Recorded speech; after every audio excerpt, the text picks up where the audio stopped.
You mentioned something about explosives. I'm not going to get into that over the internet or on YouTube. It's almost self-incriminating to mention such jitsus, and I'm not going to get into that. First, the ninja learns the land. Okay, they learn what type of ground, what type of dirt, what kind of sand is around them. Not only that, they understand all the vegetations for medicine, herbs, and also for other functions. They pretty much know from bush to tree their surroundings, and this is the first thing that they're taught.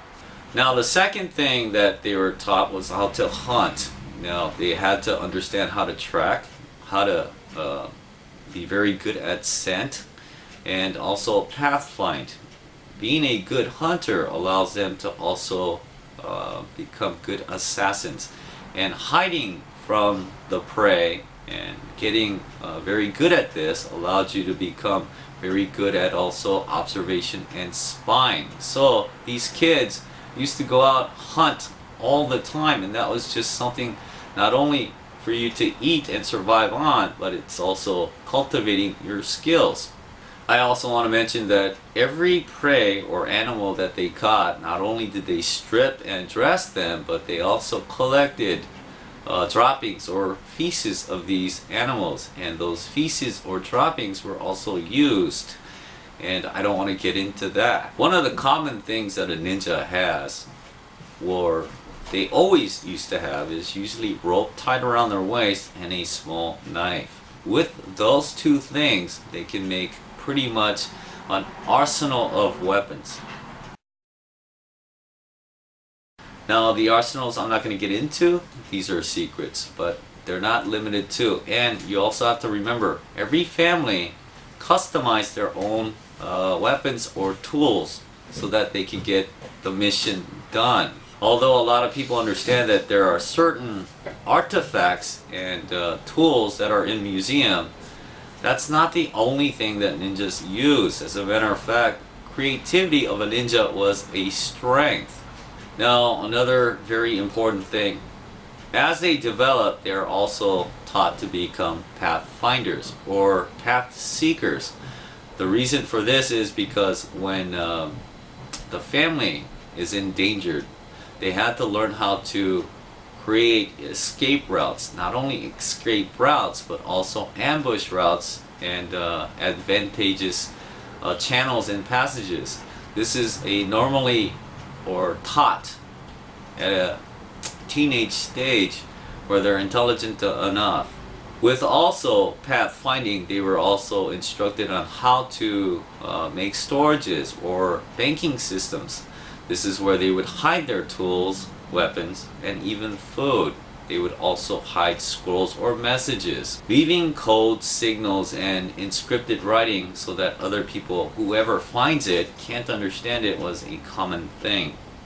Every family shared these knowledges and compared notes. Now, the reason these families did this is because, remember, families helped each other for the essence or the purpose to survive. Some of the more extreme training would be something like tying somebody up and then not giving him food or water for about 3 days. They learn how to do nothing very well and just observe. Not only that, because of their physical duress, they also cultivated their mind, making it sharp. So no matter how hungry or tired they were able to collect information just by observation.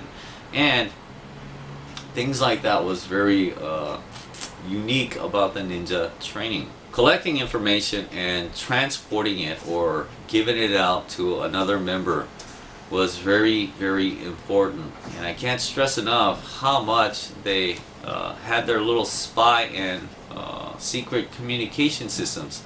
This is something that the families used to gather and continually change and adapt to. This is something that people are ignorant to, but we were taught this. Anthony, one thing I am going to tell you is ninjutsu is a never-ending developing system, and the reason is whatever it takes to survive, or whatever technology is out there for you to grasp and understand and apply yourself.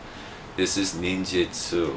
Although ninjutsu is the art of stealth, ninjutsu, the way we know it, it's the art to survive. Now we've had this debate regarding the martial art aspects of ninjutsu. You're right. Ninjas weren't the very best at it. As a matter of fact, they were very dirty and simple. Their tactics are really just sneak up on you and clobber you or kill you, because they weren't really advanced in their swordsmanship and things like that. So they needed a quick system to cheat and get the advantage. This is what ninjutsu martial arts. But my teacher insisted that I go out and learn all the different martial arts and only enhance upon it.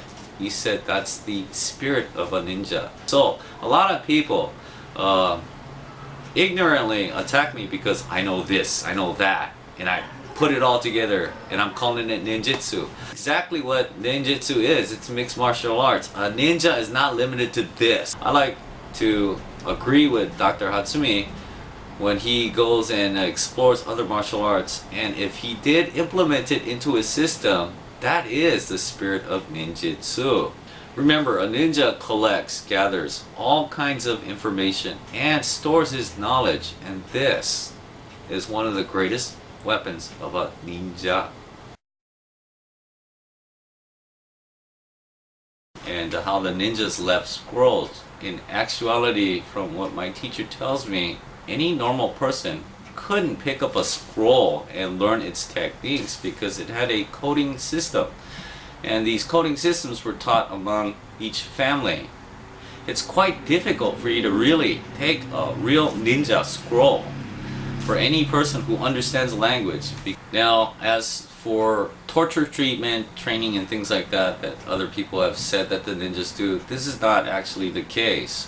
What the ninja understood was, you gotta remember, in a ninja clan, these are family members.